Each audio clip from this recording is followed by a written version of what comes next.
pouvez faire bien en étant ce que vous êtes aujourd'hui.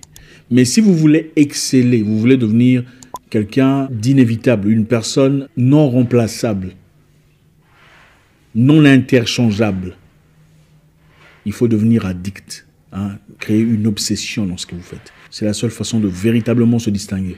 Élever le standard ne se limite pas seulement sur son entretien physique. On n'élève pas le standard seulement en ayant un diplôme en tel ou tel domaine ou en ayant une apparence bien traitée. Ce n'est pas ça. Élever le standard, ce n'est pas nécessairement avoir des beaux cheveux à 800 €, une belle paire de chaussures, ce n'est pas seulement un beau téléphone, ce n'est pas seulement ça. Élever le standard, ce n'est pas seulement parler correctement, parler avec beaucoup de charisme, ce n'est pas seulement ça. On élève le standard dans plusieurs domaines, de plusieurs façons. Beaucoup de gens sont beaux, hein, ils paraissent intelligents, ils sont pétillants, charismatiques, mais ne savent pas comment garder un secret.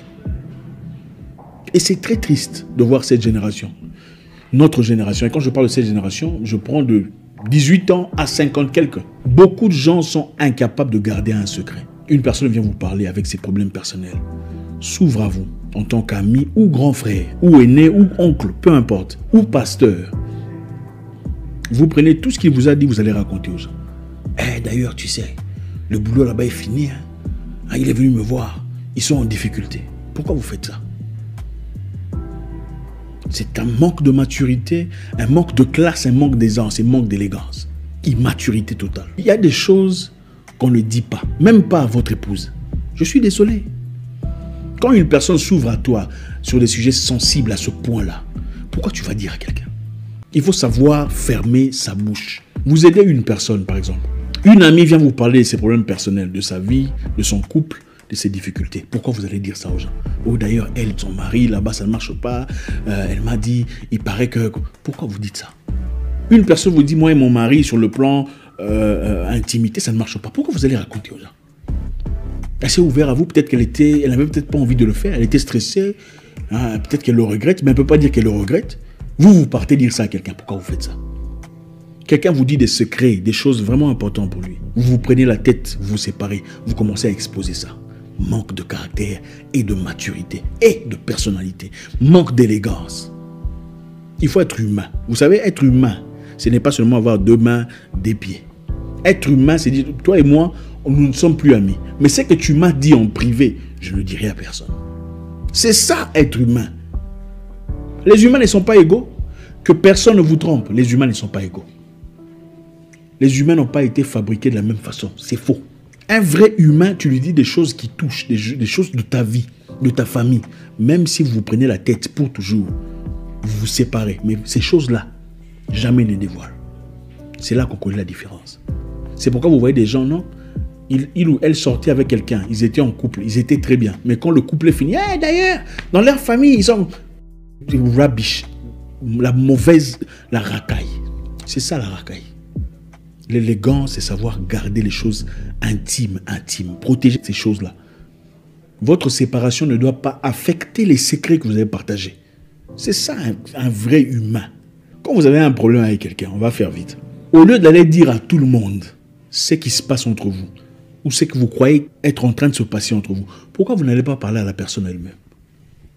Au lieu de commencer à spéculer, à imaginer, elle ne m'a pas salué, d'ailleurs je l'ai vu, je crois qu'elle ne m'a pas salué. Ne sachant même pas, peut-être qu'elle ne t'a même pas vu. On s'est passé comme ça. Non, les gens peuvent passer sans vraiment vous remarquer. D'ailleurs, elle a changé son comportement, moi aussi je ne veux pas la saluer. Pourquoi vous n'allez pas parler à la personne? Mon cher, j'ai l'impression que tu as changé ton attitude. En tout cas, je ne te reconnais pas. Est-ce qu'il y a un problème? Est-ce qu'on peut parler? C'est comme ça que les adultes font. Et c'est malheureux de voir aujourd'hui même des gens à 50 ans se comporter comme des gamins. Pas possible. Il me boude, je l'ai vu. Seulement comme ça. C'est quelle mentalité ça? C'est comme ça qu'on pense pouvoir développer l'Afrique. L'Afrique ne se développera jamais avec une attitude de gaminerie comme ça. Impossible. On ne peut malheureusement pas parler de développement en Afrique sans parler de comportement. Et le même courage, le courage que vous avez pour aller proposer. D'ailleurs, ça vit tout ça. J'ai l'impression que tout ça. Et le même courage. Appelez mon frère. Je crois que, j'ai peut-être dit quelque chose qui t'aurait peut-être vexé. Est-ce qu'on peut en parler? C'est ça, un homme avec un grand H. Parce que beaucoup ne sont pas... Je remarque qu'il y a beaucoup sont des chèvres, en réalité. Quand tu as un problème avec quelqu'un, c'est avec lui que tu parles. Tu ne veux pas parler à tout le monde. Ah, il m'a pris mon argent jusqu'à présent. Pourquoi? Quand tu prêtes de l'argent à quelqu'un, c'était entre vous deux. Pourquoi il faut aller dire à tout le monde? Il m'a pris mon argent, il était censé me payer à 10 jours, maintenant ça fait 15. D'accord. Il peut arriver de fois où une personne viole votre contrat. Mais il y a des gens à qui il faut parler. Des gens qui peuvent vous apporter une solution dans cette histoire. Vous n'allez pas parler seulement par plaisir à n'importe qui pour montrer que vous êtes capable de prêter de l'argent à quelqu'un et lui est incapable de vous payer. Malheureusement, beaucoup de gens le font. C'est pour leur ego personnel. D'ailleurs, je donne. Moi, on me rembourse difficilement. Il faut changer de comportement. Quand il y a une personne que vous n'aimez pas, ça peut arriver, hein, vous n'êtes pas obligé d'aimer tout le monde. Vous trouvez un environnement où les gens l'aiment, les gens disent du bien de lui. Êtes-vous obligé de commencer à salir son image, à déverser du venin pour détruire aussi son image envers les autres? C'est de l'immaturité. En tout cas, dans beaucoup d'autres communautés, on ne les fait pas. Je ne t'aime pas, mais bon, c'est pour moi. Ah, c'est un gars bien. Ah, d'accord, ok. C'est ça la maturité, l'intelligence, la sagesse. C'est aussi ça, prier Dieu. Tu peux avoir un problème avec quelqu'un, tout seul, sans contaminer les autres, sans pousser à ce que tout le monde haïsse la personne que tu haïs. C'est aussi ça, élever le standard. Tu es assez classe pour ne pas te mêler dans cette bêtise. C'est ça, l'élégance. Quand tu te sens obligé de le salir aussi auprès d'autres personnes, parce que toi tu as des problèmes avec lui, c'est-à-dire que tu n'es pas sûr de toi-même. Hein, tu n'as pas l'assurance. Tu as besoin de salir quelqu'un pour te sentir bien dans ta peau. Tu n'as pas l'assurance.